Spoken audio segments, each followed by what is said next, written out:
Hi everybody and welcome to my inaugural Kentucky Derby vidcast.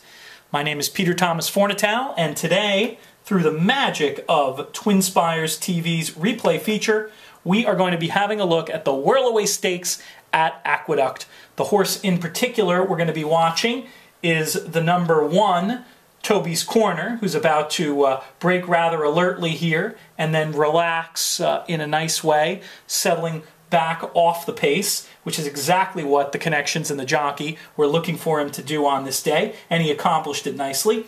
Going into this race, Toby's Corner is what I would call an unexposed horse. That is, we didn't really know how good he was.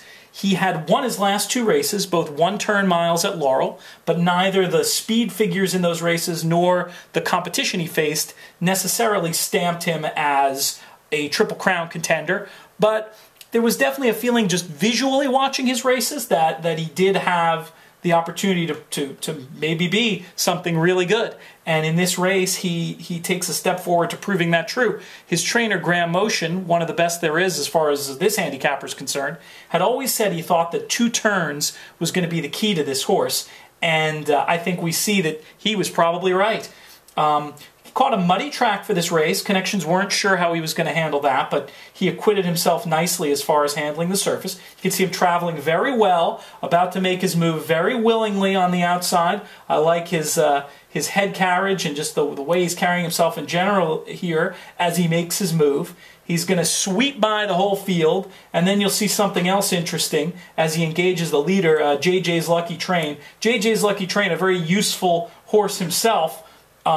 Pretty decent yardstick to judge this guy by, and it looks like Toby's Corner is going to go right by.